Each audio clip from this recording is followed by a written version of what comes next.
Hey, ¿qué tal, compañeros? Pues ya traigo el resumen de la estrategia de equidad e inclusión en la educación básica, un tema de aprendizajes clave incluido en la bibliografía oficial general de todas las guías y todos los niveles. Pues bueno, ¿qué vamos a ver? Recuerden que mandamos este archivo ya con anticipación a nuestra página de Facebook porque de aquí se desprende este resumen del tema de la equidad y la inclusión. Te invito, si te perdiste nuestra sesión en vivo acerca de este tema en la página Escuela Gregorio García, dale hacia abajo, vas a encontrar el simulador, vas a encontrar ahí algunas curiosidades muy padres y la sesión en vivo, ¿no? Aquí está transmitida de 1 hora 44 minutos. Nuestro canal de YouTube donde vas a encontrar el resumen de todas nuestras sesiones que hemos llevado hasta el momento, así como nuestra página de materiales donde vas a encontrar todas las diapositivas, todos los archivos oficiales para descargar de manera gratuita. Vamos a empezar entonces con este resumen, estrategia de equidad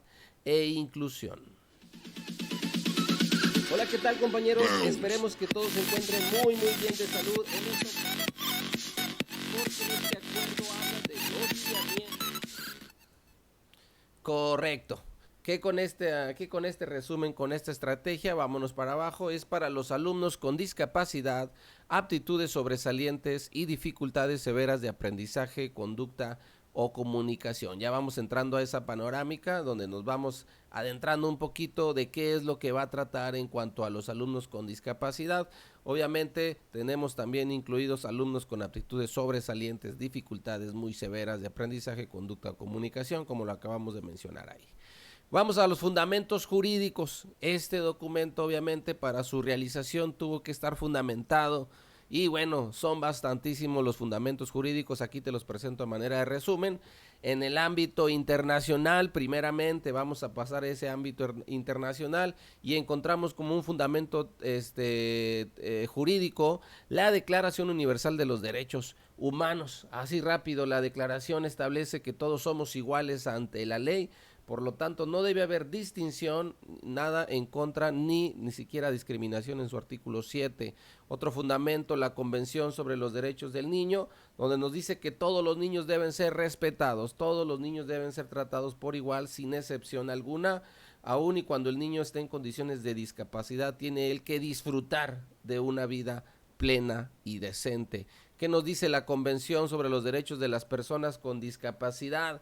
Esta convención que es parte de lo que es la ONU, ¿no? La Convención de estos derechos nos dice que México promovió y firmó en el año 2007 este convenio donde nos habla acerca, o el propósito era promover, proteger y asegurar el pleno y en condiciones de igualdad todos los derechos humanos y libertades fundamentales.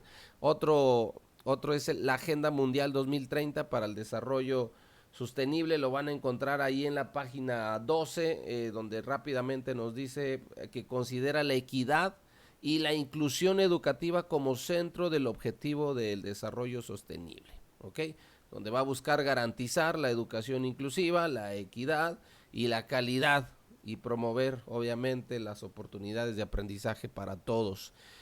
Vámonos ahora al ámbito nacional, aquellos fueron del ámbito internacional, ahora pasamos al ámbito nacional donde nos dicen estos tratados o estas leyes en cuanto a la constitución política de los estados mexicanos, de los Estados Unidos mexicanos, pues nos hace referencia al artículo 1. El artículo 1 establece que todas las personas gozarán de los derechos humanos reconocidos en esta constitución y en los tratados internacionales que el Estado mexicano sea parte. Bien, otra, Ley General de Educación, un tema de nuestra bibliografía y una sesión que ya hemos trabajado. Aquí encontrarás el video en YouTube, pero a grandes rasgos, ¿no? De qué es lo que tiene que ver la Ley General de Educación con este tema que estamos abordando. Bueno, nos habla que las autoridades deben de condicionar esas escuelas, deben de tomar las medidas dirigidas a establecer condiciones para que haya el acceso a la educación, haya una calidad de educación, haya equidad y que bueno, la igualdad de oportunidades realmente sea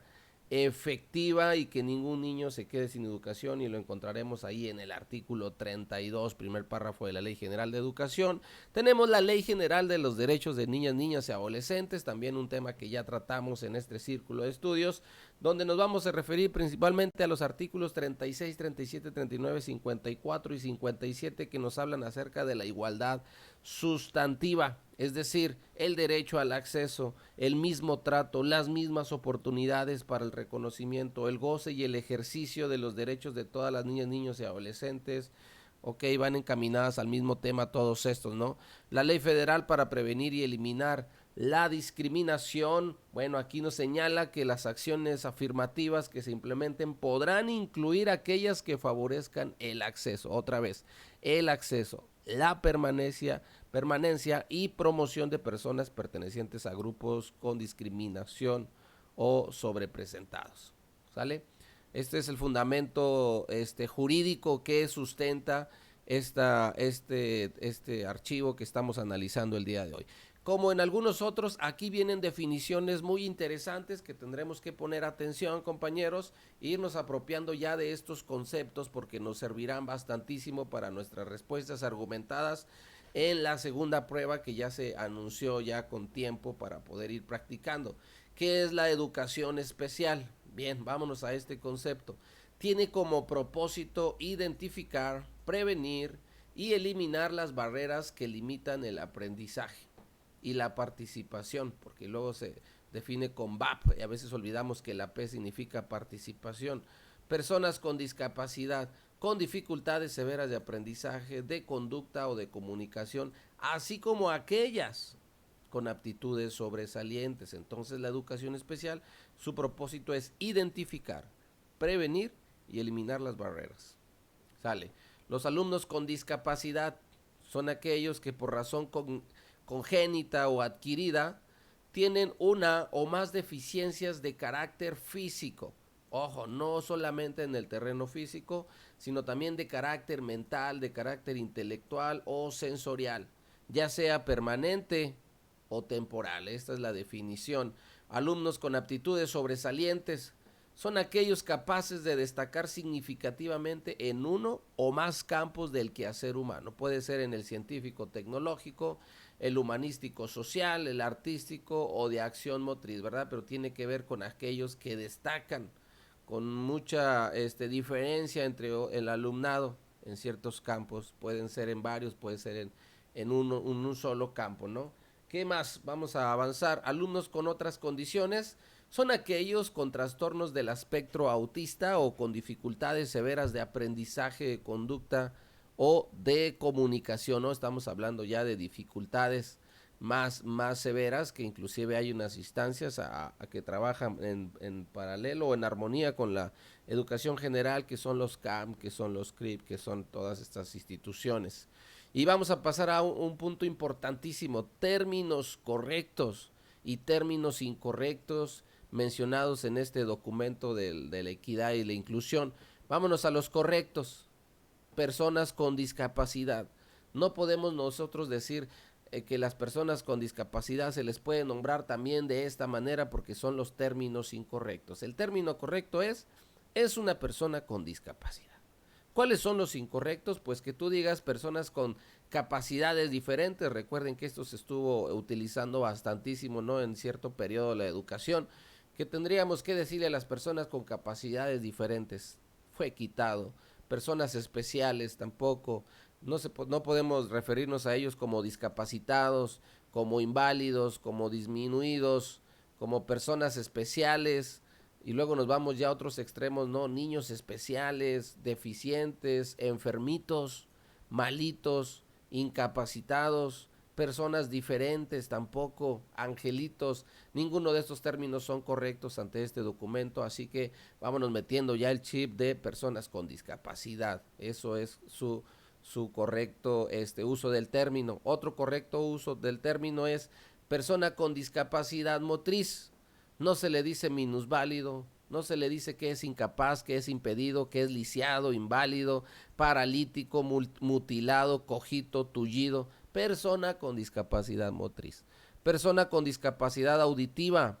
Persona con hipaucusia y persona sorda. O sea que eliminamos entonces sordomudos, hipoacústico, sordito, todos los diminutivos que provengan de la palabra sordo.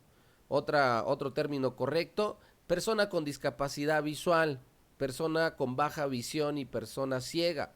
No se le dice invidente, no se le dice cieguito o todos los diminutivos, no vidente o corto de la vista. El término es claro, es persona con baja visión o persona ciega.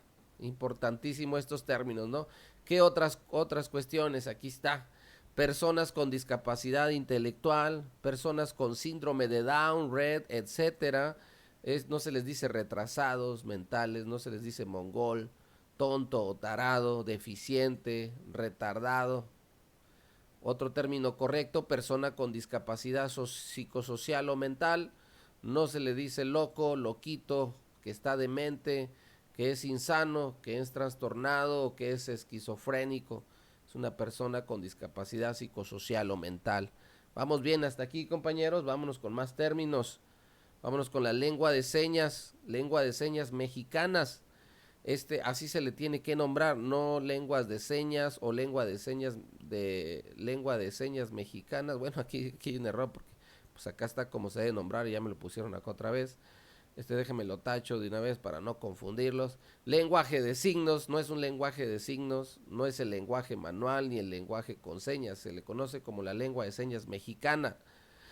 Persona con trastorno del espectro autista, persona con autismo o con Asperger, autista, el deficiente, el tarado, el rarito, nada de eso. Y por último, las personas con aptitudes sobresalientes, no es el sobredotado, no es el superdotado, no es el genio, no se le dice el cerebrito, el intelectual, el listo, nada de estos términos, es una persona con aptitudes sobresalientes. Entonces, los términos sobredotado y superdotado no necesariamente son incorrectos, hacemos aquí la aclaración, ya que contemplan a un tipo de población con aptitudes sobresalientes. Bueno, ahí está la aclaración. Aquí en el documento que estamos ahorita analizando a manera de resumen, compañeros, vamos a encontrar los modelos inclusivos y tenemos como modelo inclusivo el eliminar, el abandonar paulatinamente, el impulsar, y en este momento pues vamos a ver qué significa cada uno de ellos, ¿no?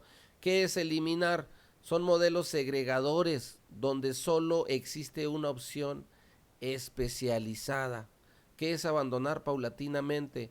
Modelos de atención donde reciben educación segregada en escuelas regulares. Y por último, impulsar modelos de atención en contextos más normalizados posibles. Estos modelos inclusives, pues bueno, nos van a ayudar un poquito más a saber cómo trabajar dentro de nuestras escuelas, ¿verdad? Hay modelos donde definitivamente hay la eliminación, donde se tiene que ir definitivamente a una opción más especializada para tratar al alumno, donde hay otros modelos donde, bueno, podemos trabajar con ellos en las escuelas regulares e impulsarlos a seguir, ¿no? Bueno, vamos a los principios claves de la educación inclusiva y tenemos como principios: la exclusión no es un problema de los alumnos, y esto es importante. La exclusión no es un problema de los alumnos, sino de las escuelas. Cuando un niño no tiene acceso a una escuela, el problema no es el niño, sino está comentándonos aquí el documento que el problema es la escuela. En consecuencia, son estas las que deben adecuarse. No es que la escuela no sea así como que la que rechace, ¿no? Sino posiblemente suceda esto, que no haya adecuaciones para atender al niño, pero aún y con eso se tiene que incluir a todo estudiante, a todo alumno. Los alumnos deben ser atendidos en entornos inclusivos para que participen e interactúen en igualdad de condiciones. Por esto lo de la condicionar a la escuela con ciertas cuestiones físicas como rampas, como pasamanos dentro de los salones, espacios, ¿no?, donde puedan estar los niños para poder interactuar, participar y tener igualdad de condiciones. Las diferencias en las capacidades de los alumnos no debe representar una barrera, sino una fuente de aprendizaje. Hay una gran diversidad y hay que enseñar a respetar a nuestros alumnos en ese sentido. Esos fueron bueno, me pasé, aquí están los principios claves de una educación inclusiva que les va a servir bastante para cuando vayan a argumentar algo acerca de esto. ¿Qué con las características de las escuelas inclusivas? ¿Cómo debe de ser? Vamos a adentrarnos a esto. Las escuelas inclusivas deben promover la valoración de la diversidad. Deben reconocer que no existe un alumno estándar, no hay un solo tipo. Hay una diversidad tremenda en nuestros propios alumnos. Se adaptan a las necesidades de los alumnos. Obviamente la planeación debe contener ajustes razonables. La escuela debe trabajar los ajustes razonables para hacer una adaptación a las necesidades de nuestros alumnos. Debe garantizar la participación con igualdad y equidad, la no discriminación. Debe considerar los conocimientos, las capacidades, valores y actitudes. Para esto existe el principio pedagógico, aquel que dice que el maestro debe de conocer a sus alumnos, debe conocer su manera de pensar, sus gustos y todo esto para trabajar con sus conocimientos. Minimizan y eliminan y previenen las barreras de aprendizaje, y eso es uno de los objetivos de la educación inclusiva, minimizar esas barreras de aprendizaje y participación. Eso es VAP. Las escuelas deben asegurar el trabajo en equipo, no aislar a esos alumnos que consideren que sean diferentes a los demás, al contrario, incluirlos, desarrollar un lenguaje común. Planean con base a los ritmos y estilos de aprendizaje. Aquí está otro principio pedagógico del Plan y Programas 2017. Hay que identificar esos ritmos de aprendizaje y esos estilos para que no haya estos problemas de las VAP, porque a veces los mismos docentes contribuimos a esas barreras. Seleccionan, diseñan y adaptan recursos educativos, evalúan teniendo en cuenta los contextos, las capacidades y los intereses, ya que la evaluación es formativa, aseguran que todos los alumnos experimenten sus logros, ¿ok? Vámonos a las prácticas inclusivas. Prácticas inclusivas, si se te llega a poner este planteamiento de que tú, profesor, qué prácticas haces dentro de tu aula para incluir o trabajar la inclusividad y la equidad. Bueno, aquí hay prácticas inclusivas. Primeramente, la eliminación de las barreras para el aprendizaje y la participación, y eso es el eje central, ¿no? Para yo poder trabajar equitativamente y incluir a todos, pues mi objetivo es minimizar esas barreras de aprendizaje y participación, trabajar los ajustes razonables dentro de la planeación en el sentido pedagógico, pero también dentro de la institución en el sentido físico, ¿no? El uso de apoyos, el diseño universal para el aprendizaje. Recuerden que la educación tiene este sentido universal, no es exclusivo para un tipo de niño, sino para la diversidad, algo muy complicado, pero bueno, es algo que ayuda a eliminar estas barreras de aprendizaje y participación. Y hablando precisamente de eso, vamos a ver cómo eliminar las VAP. El término VAP se adopta en lugar de necesidades educativas especiales, y esto es importantísimo. Ya no utilizamos el término necesidades educativas especiales, ahora es sustituido por las VAP, que son las barreras de aprendizaje y participación. Entonces, este término se adopta, se quita el anterior. ¿Con cuál propósito? Para hacer referencia a todas las dificultades que experimenta cualquier alumno o alumna. Engloba todas las dificultades, no importa si es un alumno con discapacidad, no importa si es un alumno con algún problema ahí en mental, psicológico, todo engloba en las VAP. Entre las más recurrentes son de este tipo, vamos a verlas. Las actitudinales, que tienen que ver con el rechazo, exclusión o sobreprotección de docentes, padres o compañeros. Las pedagógicas, son las barreras, las VAP, son las actividades que las actividades no corresponden al ritmo o estilo de aprendizaje o no se ofrecen los apoyos que se requiere. Otra barrera de aprendizaje, las de organización.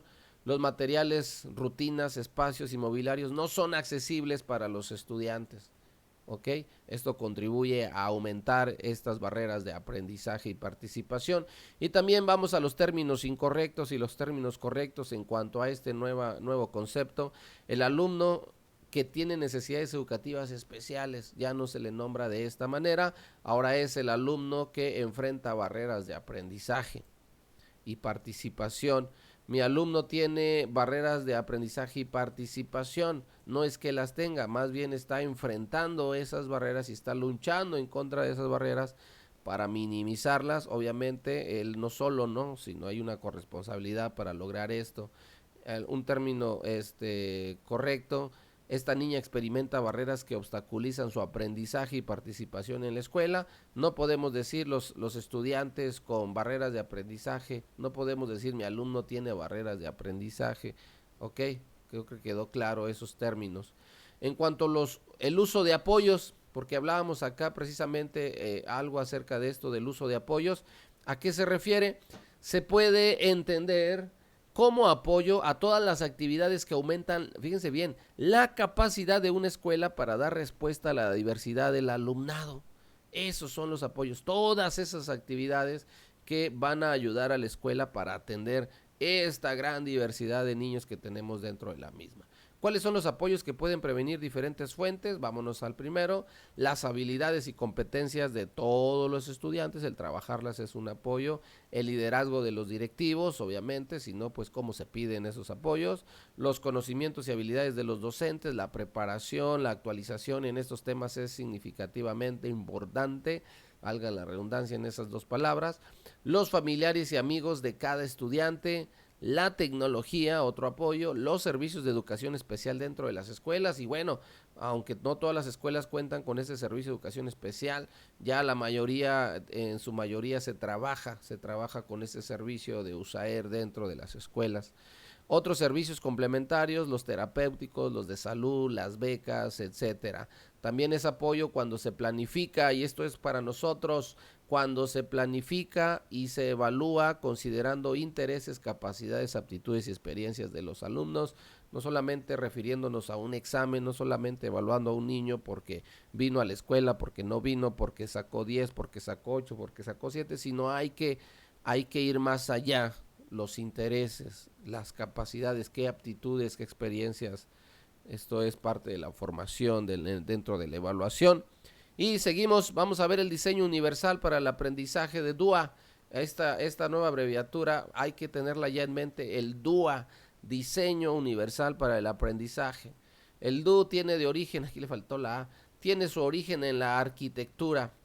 Allá con Ramón Maiz, un usuario de silla de ruedas, lo definió como la creación de productos y entornos diseñados de modo que puedan ser utilizables por todas las personas. Eso es el diseño universal, que en todos los lugares, en todos los espacios, de hecho, hay una ley general para las personas con discapacidad donde obliga al Estado, donde es responsable de adaptar todos estos lugares sociales, todos esos, pues sí, espacios, ¿no? Para que las personas tengan igualdad de oportunidades y de acceso.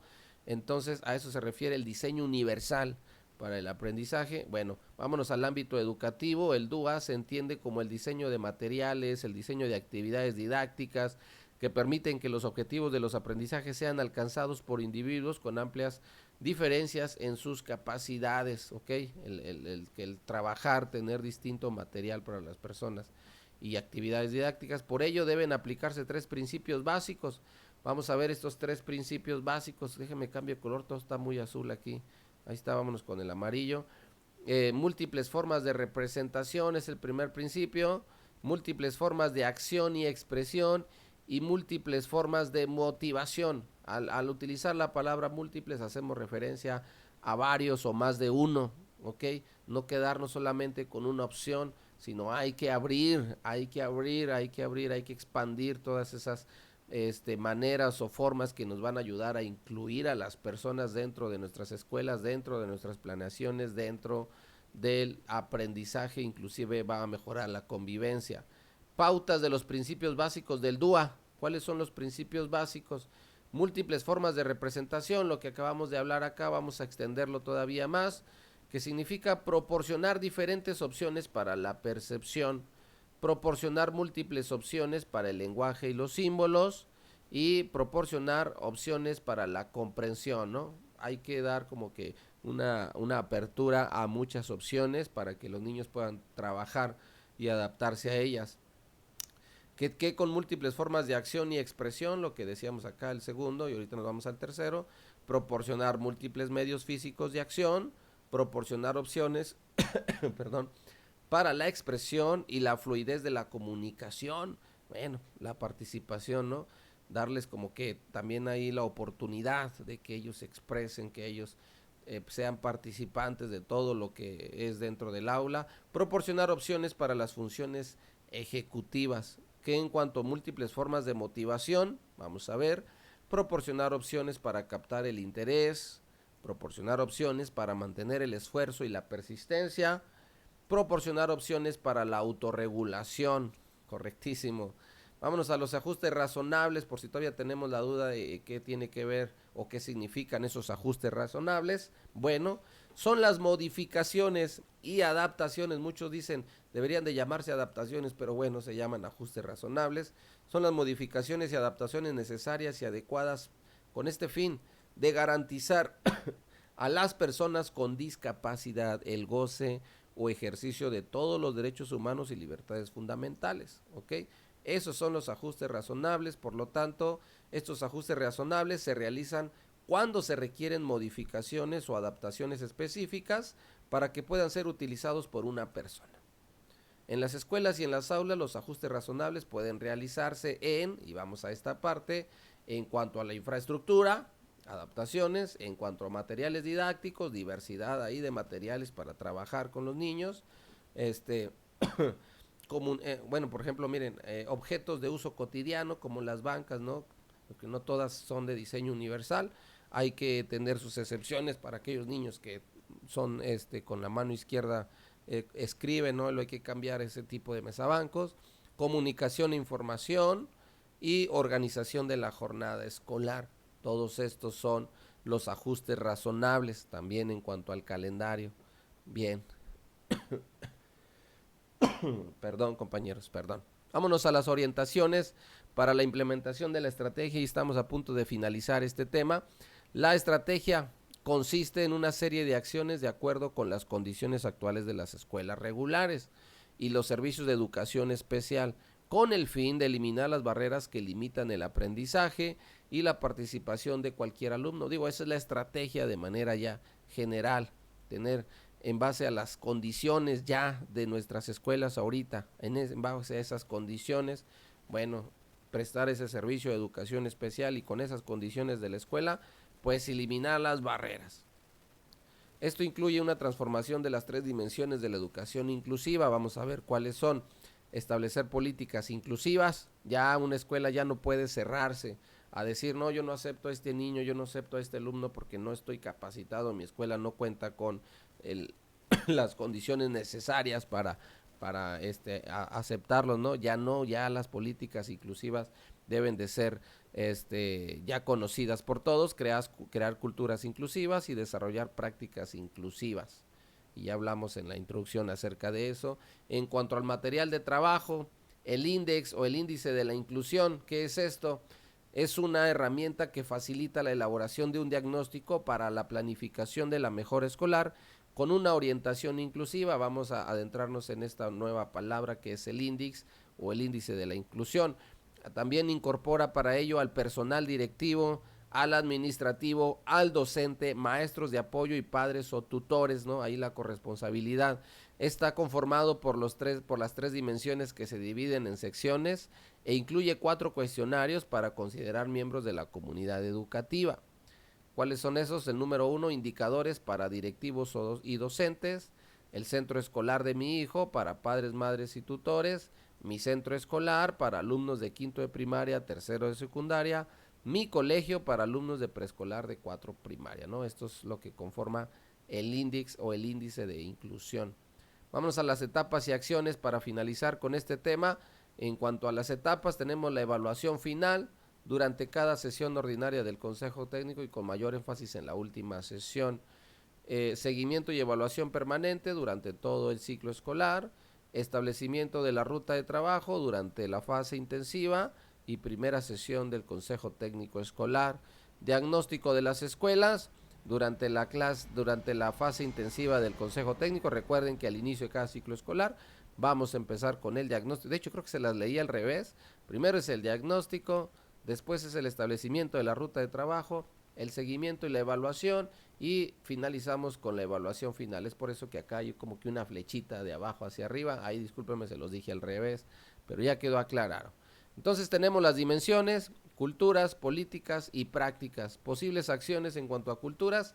Actividades que promuevan la colaboración y la convivencia, importantísimo este tema dentro del aula. Apoyar la conformación de redes de padres, madres y familia, esto con el fin de dar información oportuna y veraz. Actividades de capacitación y actualización, pues sí, si no, cómo tratamos o cómo sacamos adelante a nuestros alumnos en esa condición. Vinculación o acuerdos de colaboración con instituciones, obviamente la escuela no está sola, la escuela necesita apoyos externos. Apoyos y facilitadores, como en este caso los maestros de educación especial, adecuaciones arquitectónicas de accesibilidad, rampas, pasamanos, espacios amplios, manera de para que los alumnos tengan esas maneras de estar dentro de la escuela sin ningún tipo de dificultad. Y bueno, esto es, compañeros, hasta aquí el resumen. Espero que les sirva. Si ustedes quieren ampliar aún más su conocimiento, pues ya les mostré el documento original, que pueden verlo con detenimiento para ver un poquito más a detalle la información, o en su defecto pueden ir a nuestra página de Facebook y ver la clase que tuvimos ahí en vivo. Se quedó aquí grabada, la encuentran como sesión 22, transmisión en vivo. Vámonos pues, compañeros, nos vemos hasta la próxima. Excelente día para todos. Hola, ¿qué tal, compañeros? Esperemos que todos se encuentren muy bien de salud en esta